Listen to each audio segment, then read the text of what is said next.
მოგესალმებით პირველ რიგში თქვენ მაყურებელს. პრინციპში ნატამ ყველაფერი თქვა, რაც სათქმელი იყო, ერთადერთი ხო, რასაც ვამბობ, თავარი კომპლექსი, რაც ამ რეჟიმს გააჩნია, ის არის, რომ ზუსტად იცის, რომ არ არის ლეგიტიმური და არის უმცირესობაში.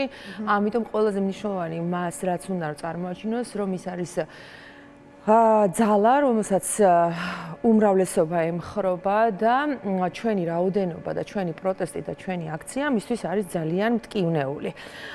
ძალიან კარგად იცის, რომ პროტესტში ჩართული ადამიანების რაღაცა ნაწილი ყოველდღიურად გამოდის რუსთაველზე და აპროტესტებს და რაღაცა დიდი ნაწილი, რომელიც გარკვეულ პერიოდულობით გამოდის ხოლმე, ის უკვე აჩვენებს იმ რაოდენობის რაღაცა პროცენტულ მაჩვენებელს, რომელიც წინააღმდეგობაშია ამ რეჟიმთან. წინააღმდეგობას რაც შეეხება და ფორმებს რაც შეეხება. როდესაც რეჟიმი ყალიბდება და ის მით უმეტეს არის არალეგიტიმური, ერთადერთი ინსტრუმენტი და შესაძლებლობა, რომ შენ დაგჩაგროს, არის ძალმომრეობა. მას სხვა უბრალოდ შესაძლებლობები არ გააჩნია, რომ ადამიანები გააჩვენოს. იქ, სადაც რეპრესირებული მანქანა ამუშავდება, დემოკრატიაზე უკვე საუბარი ზედმეტია, იმიტომ რომ დემოკრატიული ინსტიტუტები ასე არ მუშაობენ. არსებობს მოლაპარაკებები, არსებობს შესმენა ადამიანების მოთხოვნების და აქ მოთხოვნა არის მთავარი, დაწყებული რუსული კანონიდან და ჯერ კიდევ რა ვიცი, ამ რეჟიმმა დღეს ჩამოყალიბებულმა, როდესაც ქართული ოცნება ხელისუფლებაში მოვიდა, დაიწყო საქართველოს ნგრევა ძალიან ბევრი ელემენტი. პირველი სახტრის აფეთქებიდან უნდა მივხვედრილიყავით რა რეჟიმთან ქონდა საქმე, რომელ ძალასთან იყო შეკრული და ვის სამსახურში იდგა თავიდან ბოლომდე. შემდეგ ყოველწლიურად გვიმზადებდა და გვახვედრებდა უფრო რა თქმა უნდა დროში გაწერილად და ესე შეფარვით და ძალიან ნელა მთელ სიურპრიზებს, რომელსაც საზოგადოების დიდი ნაწილი ვერ აცნობიერებდა. ალბათ გარდამტეხი იყო 2019 წელი გავრილოვის ამბები, მას შემდეგ დაიწყო უკვე რეპრესიის მანქანის ამუშავება და პირველი მცდელობები. რა თქმა უნდა, მე ყველაზე რეზონანსული იყო რუსული კანონი, რომელიც მე გააჩუმებდა არა მარტო საზოგადოებას, არამედ მთელ რიგ ორგანიზაციებს, რომლებიც იბრძოდნენ რუსული რეჟიმის წინააღმდეგ და ეხლა უკვე დაჩქარებული წესით, ვინაიდან და რადგანაც უკვე უკრაინაში მიდის საომარი მოქმედებები, პრინციპში უკრაინამ დააჩქარა მთელი ეს მოვლენები და ეხლა უწევს ამ რეჟიმს ასეთი ტიპით ქართულ საზოგადოებასთან ბრძოლა. რაც შეეხება ხო ის მეთოდები, რომელსაც ის იყენებს, თავისთავად იქნება ფუჭი, იმიტომ რომ ადამიანებს, რომლებსაც ძალიან კარგად აქვთ გაცნობიერებული რისთვის იბრძვიან, ამას ასე ვერ შეაჩერებენ, იმიტომ რომ 37 წელს ხალხს ხრეტდნენ ჩვეულებრივ სიცოცხლეს ასალმებდნენ, აქრობდნენ და 2025 წელია კი მანქანა შეუძლია რომ ეს გააკეთოს, ვერ ვიტყვი, მაგრამ ამისთვის სჭირდება სრული იზოლაცია. იმისთვის რომ საერთაშორისო სამართალს და საერთაშორისო ასე ვთქვათ მედიას იყოს მოწყვეტილი. ამისკენაც მიაქანებენ საქართველოს და რა ვიცი, თუ ადამიანების დიდი ნაწილი უკვე პროტესტში აღარ ჩაერთვება აქტიურად, უფრო და უფრო გაჭირდება რეჟიმის მოშორება თავიდან და ვფიქრობ, რომ ხო, ეს ახლა რაღაც პატარ-პატარა მცდელობები, მოსინჯვები, მუშაობს თუ არ მუშაობს, იც პირველ გამოცდას გავდივართ ჩვენ იქ, ვინც პრინციპულად ყოველდღიურად დავდივართ იქ და ყველაფრისთვის მზათავართ, მაგრამ აქ უკვე საზოგადოებამ აუცილებელია გააცნობიეროს, რომ საზოგადოებრივი გაერთიანება და ერთიანი ძალებით შეტევა არის ერთადერთი ინსტრუმენტი, რომ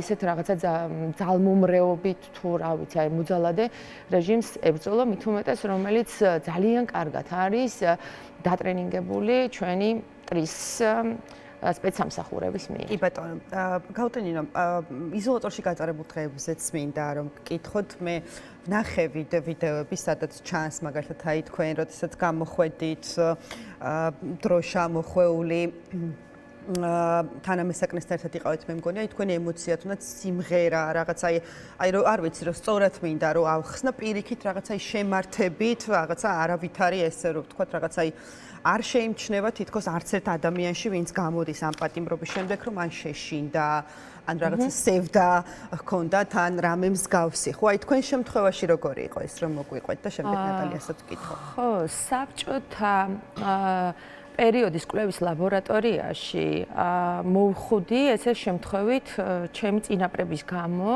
და იქ არქივებიდან ამოღებული ფოტოები იყო, სადაც აი პატიმრები არიან წინ მიმაგრებული ნომრით და ანუ იქ არიან ჩემი უშუალო წინაპრები, რომელიც პირველად ვნახე ესა და შემზარავი იყო. ხა ზოგადად არავინ არ არის, მე მგონი, ციხისთვის მზად, ხო? ამისთვის შეგნებულად, ანუ ჩემი ოჯახისთვის ეს იყო უდიდესი სტრესი და წარმოუდგენელი რამე, რომ მე ოდესმე შეიძლებოდა რომ საპატიმროში მოვხვედრილიყავი, ну, მართლა რა ვიცი, იმიტომ რომ ძალიან კანონმორჩილი, აბსოლუტურად რა ვიცი, აი ესეთი ჩამოყალიბებული ადამიანები გავიზარდეთ ოჯახში.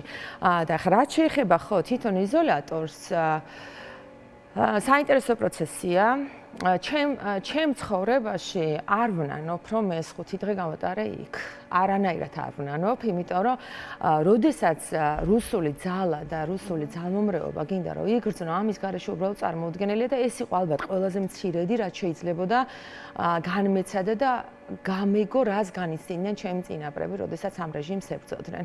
და არასოდეს არ უნდა დაგვაუწყდეს ეს შეგრძნებები. მიუხედავად იმისა, რომ აი ამ ქვეყანაში ვცხოვრობთ, ძალიან ბევრი ცუდი რამ გავიარეთ და ვნახეთ ქუჩებში, ეს არის ძალიან ზოგადად, მაგრამ ეს უშუალოდ უკვე შენ გეხება და შენ სხვა ტკივილებს განიცდი მერე იმ ადამიანებთან მიმართებაში, რომლებმაც აი 50 წელსაც ვერ მიაღწიეს, ზოგი 35 წელს არ იყო გადაცილებული, ხო?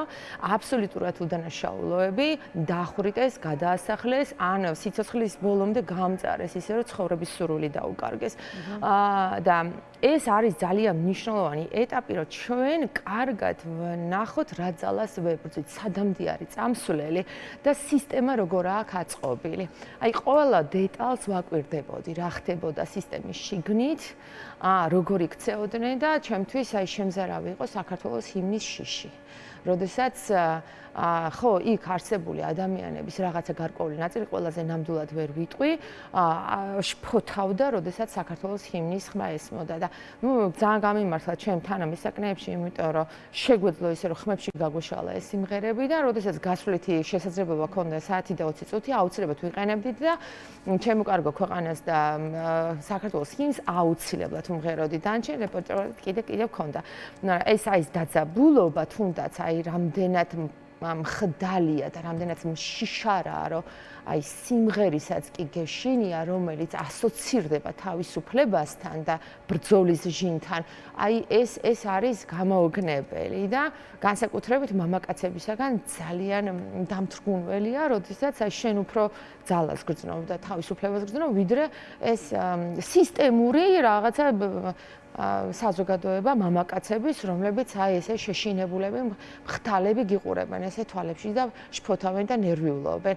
მე არ მინდა ესეთი ჯარი მყავდეს და ესეთი თავდაცვა მყავდეს, ესე მით უმეტეს შინაგან საქმეთა სამინისტროს თანამშრომლები, რომლებიც უნდა იყვნენ ყველაზე მამაცები, ყველაზე მართლები და ყველაზე სამართლიანები და ამ დროს სისტემაში მუშაობენ შიშარა ადამიანები, ამას რო უყურებ, მე ხვდები, რომ ძალიან ცუდ დღეში ხარ და ყველაფერი ნამდვილად ნულიდან და თავიდან არის დასაწყები და აქედან მინდა მოუწოდო ყველა მამაკაცს აი ჩემი ესეთი აი კოლორიტი ეხლა რომელიც ჯერ კიდე დატოსაღებული ყავთ ლევან ჯობავას სახით.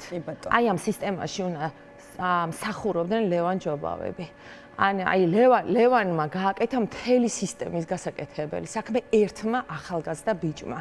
და აი მე მინდა რომ მომავლის საქართველოში ხედავდე ასეთ მამაც ადამიანებს აი ამ სისტემაში და დამიბრუნდეს ნდობა იმისი რომ პოლიციას რო დავინახავ კი არ მზარავდეს, არამედ სიამაყისა და თავდაცვის შეგრძნება მქონდეს და ყოველთვის ძალიან მიამაყებოდეს რომ ამ ადამიანებთან მივიდე და დახმარებას ვთხოვო. კი ბატონო, ქალბატონ ნატალი, თქვენ რას გვეტყვით? მე გავაგრძელებ ამ თემას ჯერ, რომ ანუ მთავარი დამსახურება პოლიციელის დღეს გახდა თუ შეუძლია თავის დაქნება ყველაფერზე, თუნდაც 2 წუთის წინ ნათქვამი საპირისპირო იყოს, იმაზეც თავი უნდა დააქნიოს და ეხლა რასაც ეუბნები, იმაზეც თავი უნდა დააქნიოს. ეს გახდა მთავარი ღირსება სამწუხაროდ. და მე ძალიან ალბათ არ უნდა ვიყო გაუგნებული, მაგრამ მაინც გაუგნებული დავრჩი.